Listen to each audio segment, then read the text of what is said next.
right, so I'm here with Jeda. Jeda, how old are you? I'm 37. Are you originally from Arizona? Yes, born and raised. What part of AZ? South side. Around like 7th Avenue and Dobbins area. I went to dirt bike. Southwest Elementary School, Valley View. I kind of lived all over the place. I mainly grew up in foster care. When I got put in foster care when I was 12 years old. Aged out at 19. I became homeless when I was 18. And ever since then, I've kind of been homeless off and on. I've been homeless now this time for a couple months. I just got evicted from my apartment. I'm trying to figure out the steps to take because I want to file a lawsuit against my landlord because I never got a court date before he evicted me. He actually, the same day a neighbor of mine got evicted, his maintenance man went in and actually assaulted my neighbor and then threw him out and then proceeded. I was gone trying to find a storage unit because I was told that I was going to be thrown out the next day, that he just walked into my apartment without knocking and threw everybody out that was in my house. Told me that I would be notified when I had a court date. Was never notified of a court date, and so now I've been out here ever since. It's not easy being homeless because you have a lot of people that look down upon you. I myself, being an older woman, I've tried in the past, and this whole reason why I ended up homeless was a lot of people that were experiencing homelessness like I'm experiencing now, I took into my home. And my neighbors and there's a restaurant that was at my apartment complex. The restaurant manager didn't like me very much, so he complained a lot, filed complaints with the landlord that I had multiple people living in my home. And I like to help people, just like you're doing yourself. Like, you go around and you interview people that are homeless, and you try to get their stories. I struggle with addiction.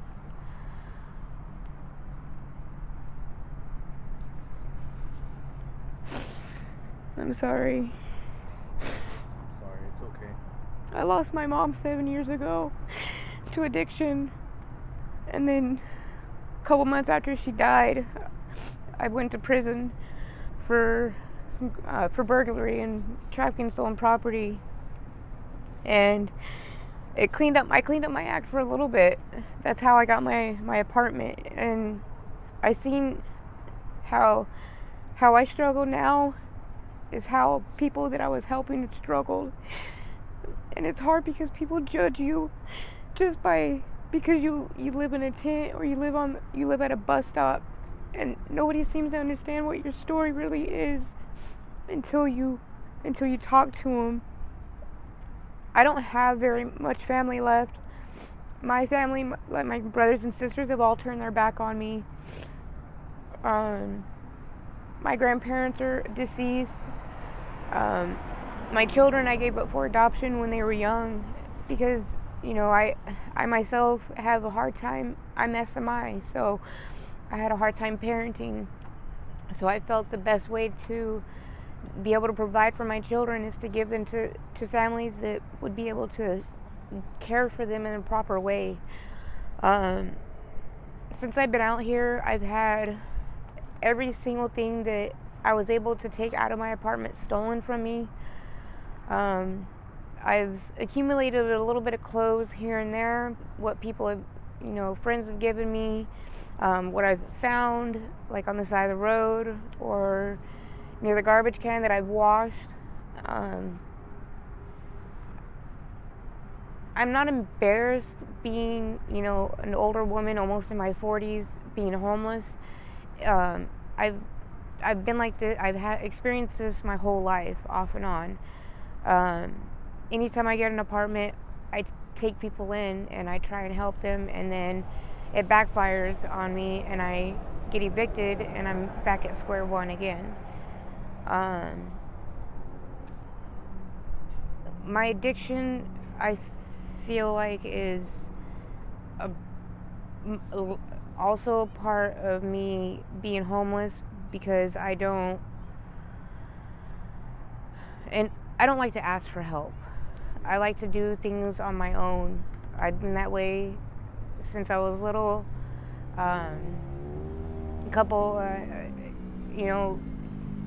People always say, it doesn't hurt to always ask for help. I feel ashamed when I try to ask for help, because I put myself in this position. I put myself here. I should be the one responsible getting myself out of this position. Is there anything you want to ask me? Yeah. How was your childhood growing up? Did you have both parents? No. I barely had my mom. Like I said, I grew up in foster care. My mom was the type of mother that her drugs and her men were more important, and my little brother. My mother told me that she didn't want me anymore. I was never supposed to be born. She loved my brother more than she loved me. When she was feeling like being a mother, the only time she wanted contact with me is if I had money or if I had drugs. I was 15 years old when I first ever got high with my mother. That experience is hard to cope with, because it's any daughter that is looking for love and affection, it's always from the mother. Just like with boys, they look for it from their fathers. I didn't see my father until I saw him once when I was 13. I was in a group home. And then I didn't see him again until 17 years later, when I already had children of my own, and I actually had just went through my first divorce, and I actually did have one of my children that I was caring for until CPS got involved. So no, I didn't have both my parents. And was it just you and your brother? I have an older brother and an older sister and another older brother, but we were all separated. My grandmother adopted my two older siblings. My other older brother and my uncle that lived out of state adopted him, and then it was just mainly just me and my little brother that were in and out of foster home or in and out of juvie hall. My little brother was 10 years old when he first went to prison. 10 years old? 10 years old. And even when my brother was in prison, I still looked for my mother's affection, and I didn't get it. So I lashed out a lot.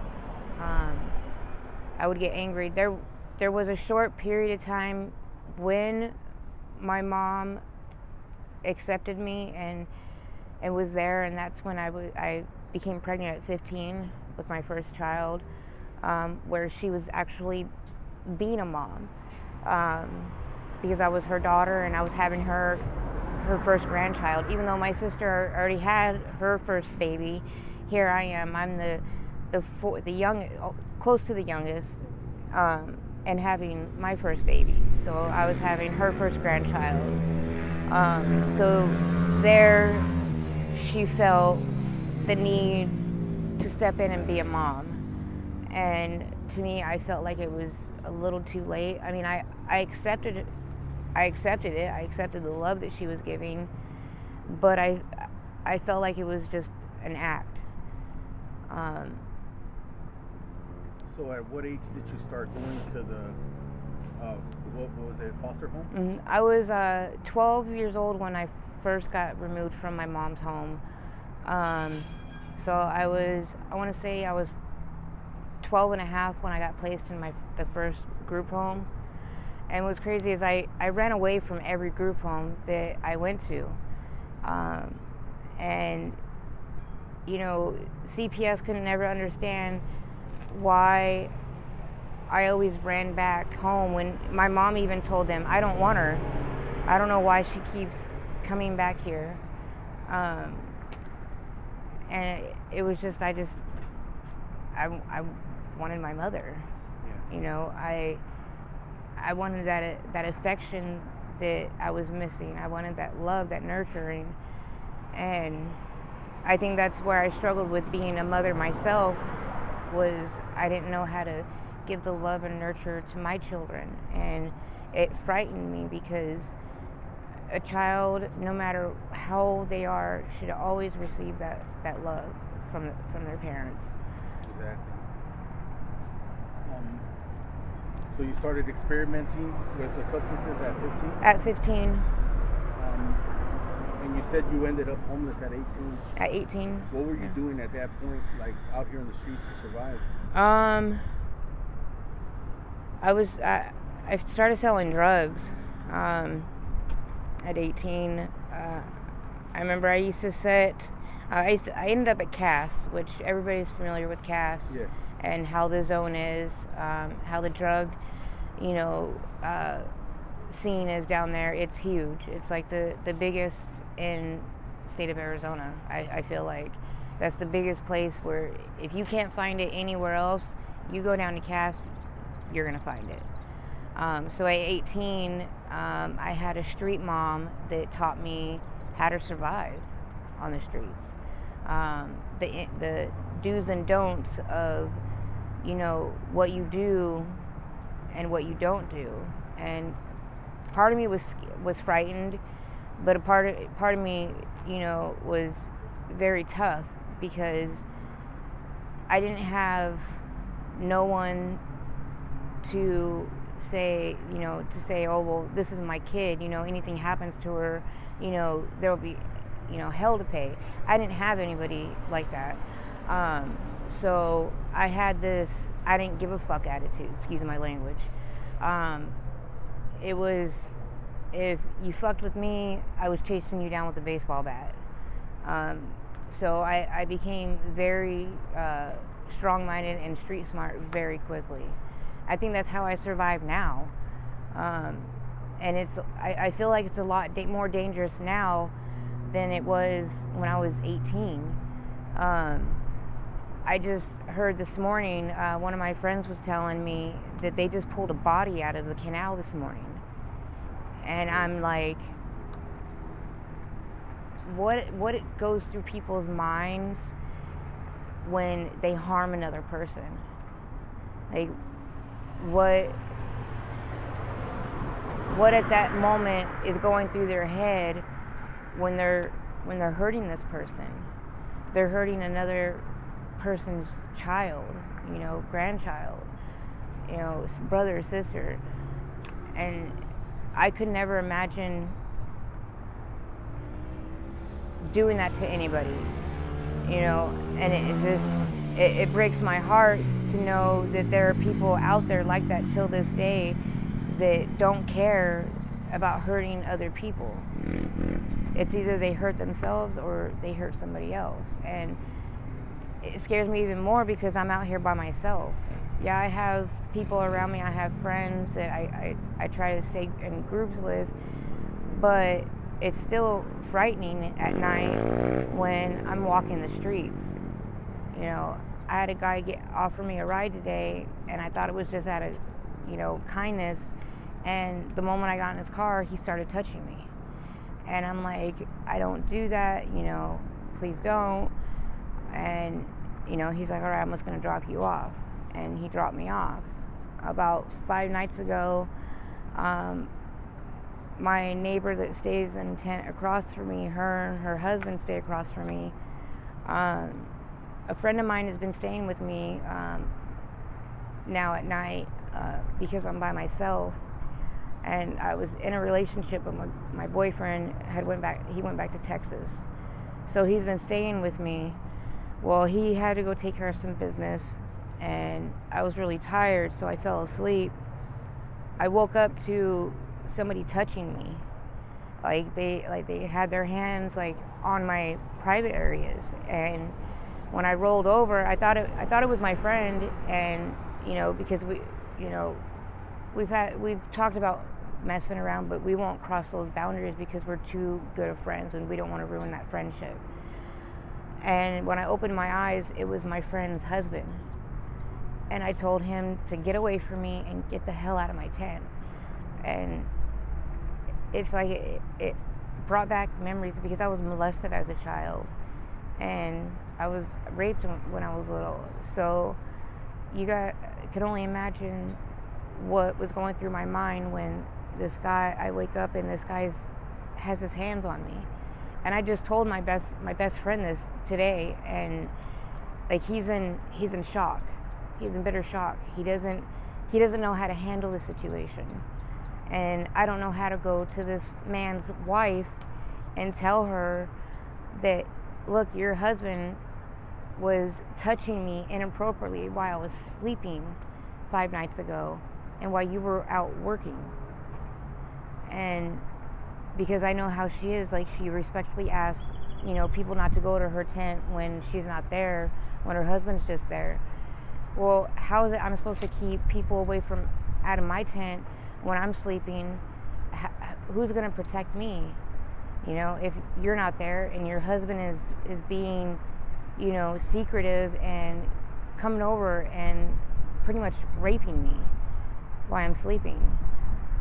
And so I just pretty much, I left it in my friend's hands. He told me, he'll deal with it. It'll be dealt with appropriately.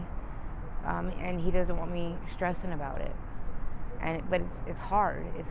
It's hard when I walk by and she's sitting on the corner waiting for a John to come pick her up, and I look at her and I'm filled with hurt because I feel like a part of me betrayed her even though I had nothing to do with it. It was out of my complete control. I didn't know what was going on because I was sleeping. Those are the type of things that scare the living hell out of me being out here. Do you have any other questions? I know I'm talking a lot. Yeah, that's fine, Jeda. At what age did you start going to jail? I first started going to juvie hall when I was 12 years old. My first time was for assault on my mom and my brother, but they dropped the assault charges on my brother because I pled guilty to assault charges on my mom. I was in and out of juvie hall a lot, mostly for running away and assault, but mainly for running away. So they placed me on juvenile probation. Yeah. When I was actually 22, I had a warrant out for my arrest for failure to appear. And it was shocking that one of the arresting officers that came and picked me up because I turned myself in, had arrested me when I was 18, actually when I was a minor, and he remembered me back when I was 15 and had been arrested for assault and criminal damage. And he pulled up my juvenile record, and we were looking at it, and he's like, I remember your case, and I remember it very closely because he's like, it broke my heart. And he's like, I look at it now. When I was 20, he's like, I look at it now that you're older and you're an adult, and he's like, it still breaks my heart. I was a victim of assault more times than I had assaulted somebody in my teenage life. I was the victim in most of it. And I have to ask, like, when do I stop being a victim of somebody else's, I don't know, what's the word I'm looking for, thrill. When is it going to be enough? Is it going to be when I'm no longer here, like no longer alive, or is it when people feel it's necessary to stop? like they've had enough.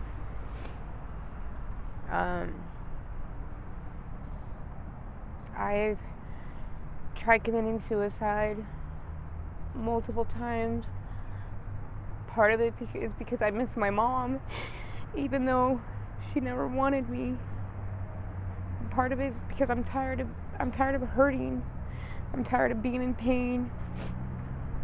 I'm tired of living this lifestyle. I'm just tired. I didn't ask to be in this type of situation. I didn't. This is not what I wanted for myself. If I know that I could easily go and get the help, which I actually am doing now. I'm trying to get into the Holly House, which is through UMOM. They help single women. So I have to call every day. There's a waiting list. So I have to call every day until there's a bed open. And I'm hoping that's going to be my stepping stone to starting over and to getting sober as well. I've noticed these last few days I've used less drugs than I have since I became homeless. And I have to say, I have to give myself a pat on the back, because a lot of people say you can never do it on your own. Well, that's where you're wrong. You're the one that has to take the first step to quitting. And I'm gonna say it's not easy, because I'm addicted to fentanyl, and I'm an ex-heroin addict. So the sickness and the pain that you go through when you're withdrawing from heroin is sort of like the same sickness and pain you go through when you're withdrawing from fentanyl. And it sucks, but I have to start somewhere. All right, Jeda. Thank you. I really do appreciate it. Yeah, you're welcome. Sorry, I didn't let you ask a bunch of questions. No, that's fine. I like when people talk better. This is my first time ever sharing my story. A lot of people told me I should write a book on my life and the experiences I've had growing up, being in foster care and being homeless, that I probably changed a lot of people's lives. That my story is like so strong that it's like it could change somebody's life in an instant. And that touches me, because I feel like if I could touch anybody and be able to give them some sort of hope in surviving out here, then I'll do it. You just have to be the one that takes the steps to do it. You have to, get up and say, look, I'm done doing drugs, I'm done drinking, I'm done getting high, I'm done living on the streets. What do I need to do to change that? Go into a detox for 3 days. Detox the drugs. Community Bridges is one of the main places that you can go to detox.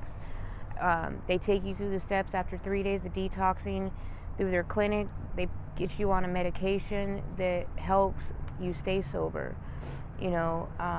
I came out of prison being almost 4 years sober, and I threw 4.5 years of sobriety away over a man.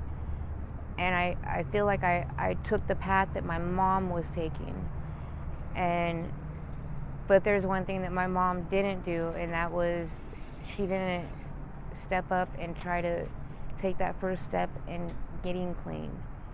And I am, unfortunately, because I love living my life. I love the air that I breathe. I love being around people. I love making people laugh or making people cry. Even if it's a stupid joke I'm telling and they're laughing until they cry. But our lives, we live at one moment at a time. That one moment can change in an instant. And it's this decision that we make is what jeopardizes it on if we survive or if we die. You know, people are killing themselves every day because of this lifestyle. You know, we don't have to die anymore. We don't have to hurt anymore, and we don't have to struggle anymore. There's help out there. We just have to find the right people that are willing to help us, regardless if somebody's going to judge us or not. I say fuck them.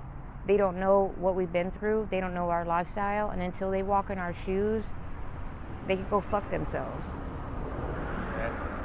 You know what I mean? I think God has my back, you know, and that's who's going to protect me the rest of my life. He's the one that's going to take all my problems and my worries away. You know, I just have to leave him at his feet and walk away and keep doing what I'm doing to survive. So thank you for allowing me to share my story. I hope that I'm able to touch a lot of people's hearts and make a difference. Well, thank you for sharing your story. I really do appreciate it. Are you okay with me putting this on my YouTube channel? Yeah, definitely. And just in case my subscribers want to reach out to you and they have any sort of help or donations, where can they contact you? I'm normally around the 32nd Street in Van Buren area. I'm always at Exxon. I stay right. There's a car dealership, and it's attached to the Exxon gas station. There's a street that's 32nd Place. It's like literally right after 32nd Street on the left-hand side. I'm currently staying right there underneath the pink canopy.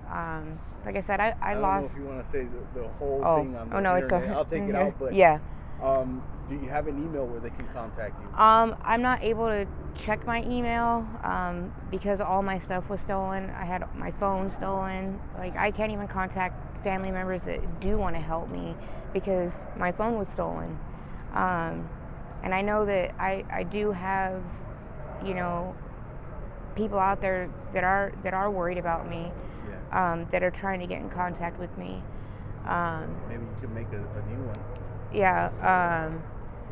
If I could get a phone, if God blesses me with a phone again, then I'm definitely gonna set up an email that I can be reached at, and then I'll stay in contact with you, and then once I get it, I can give you that email, and you could post it up on there.